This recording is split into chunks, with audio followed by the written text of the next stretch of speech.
Quando eu lesionei meu dedo, agora recentemente jogando vôlei, achando que eu podia competir com guris de 17, 18 anos, e peguei o laudo do meu machucado no dedo, eu me surpreendi que eu tinha, não só, além de algumas fraturas, também a lesão de todos os ligamentos. E quem me conhece sabe que eu sou muito medrosa com hospital, com qualquer coisa relacionada, e eu já resolvi ir lá no chat GPT e perguntar se eu tinha que fazer cirurgia ou não. Ele me deu um protocolo muito bom, muito associado com o que o médico me trouxe depois. E aí eu fiquei bem emocionada e achei que ele poderia me ajudar também contando quais são os exercícios que eu poderia fazer para a reabilitação na fisioterapia. E ele me trouxe essa imagem, uma imagem já alucinando que a gente fala. A mão com as unhas para trás, eu não entendi nada dessa imagem. E aí eu fiquei pensando, não, ele ainda não substitui os meus médicos, não substitui a minha pneumo que está aqui, a Mara Rúbia. Não, ele não substitui. Então, eu fiquei pensando, será que o futuro ele é muito mais humano do que a gente pensa? Mas, para falar de futuro, eu queria falar de inteligência artificial. De uma forma muito geral e muito superficial, é a capacidade das máquinas aprenderem por si só, aprenderem e pensarem por si só. E a gente usa a inteligência artificial no nosso dia a dia o dia inteiro. Por exemplo, lá em casa, o Netflix, o que ele faz? Ele nos recomenda filmes de acordo com o meu gosto, de acordo com o meu perfil. O meu marido, Glenn, que está aqui também, só assiste filme de terror. O Netflix nunca me recomenda filme de terror, graças a Deus, por sinal. A mesma coisa o Spotify. Né? O Spotify ele também ele faz recomendações baseado nos dados, baseado no que eu usei. Ou seja, são algoritmos, programas que aprendem com dados e sugerem probabilidades de gostar. E o Spotify estava indo muito bem, até que ele começou a me recomendar o Matuê. Epa, eu não gosto do Matuê. Não, gente, não fiquem bravos comigo. Não é que eu não gosto, mas não é o meu cantor favorito. E aí eu pensei, será que tem algum alienígena, ou ele bugou mesmo? Ou será que eu tenho alienígenas em casa que estavam usando o meu Spotify com o meu perfil? Ah, então quer dizer que essa inteligência artificial ainda não é tão inteligente assim. Bom, e o chat GPT que eu comecei falando, ele surgiu como um avanço dessa inteligência artificial, dos algoritmos que a gente já usa em Netflix, etc., que ele é o que a gente chama de uma inteligência generativa. Ele gera conteúdos. Que conteúdos? De todo tipo, de imagem, de som, de código, de vídeos, e cada vez mais ele está evoluindo. Um exemplo, olhem essa galeria que linda. Quem imagina de onde é essa galeria? Essa galeria foi criada por um algoritmo muito recente, por um sistema muito recente da OpenAI, que criou o ChatGPT, e com só esse prompt, o prompt é o comando que a gente dá para o computador, que é um tour por uma galeria de arte muito bonita. Ele gerou aquele vídeo. Imaginem, por exemplo, que um prompt aonde eu pedi, ou alguém pediu, esse exemplo não é meu, um vídeo mostrando Tóquio e uma moça muito estilosa andando de casaco preto pelas ruas de Tóquio à noite. E esse mesmo algoritmo gerou esse vídeo.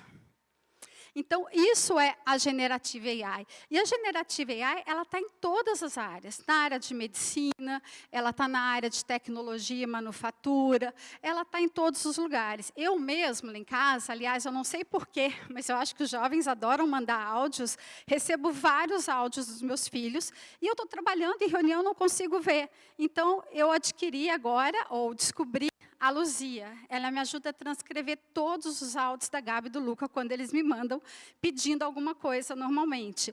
Então, a inteligência artificial, ela faz parte do nosso dia a dia, mas ela tem também alguns riscos associados. Por exemplo, as deepfakes, que são cada vez mais a gente vê vídeos que simulam pessoas falando, às vezes pessoas que a gente conhece, mas que não são aquelas pessoas, com voz sintética e tudo mais. Então, a gente tem que ter muito cuidado também, além das áreas de empresariais, onde a gente tem vários exemplos de uso. O fato é, A inteligência artificial veio para ficar e a Generative AI, ela é transformacional. Se vocês olharem aqui nesse gráfico, essa é a adoção em amarelinho da Generative AI. Olhem a distância da adoção de um PC e um tablet. É muito diferente, é muito mais rápido. Em termos de produtividade, os ganhos vão ser enormes. A gente tem muito a ganhar em relação. Bom, com tudo isso a gente pensa, como é que as empresas se preparam? Como é que vocês jovens que estão indo para o mercado de trabalho vão se preparar? Quais são os skills que vocês precisam ter para lidar nesse mundo?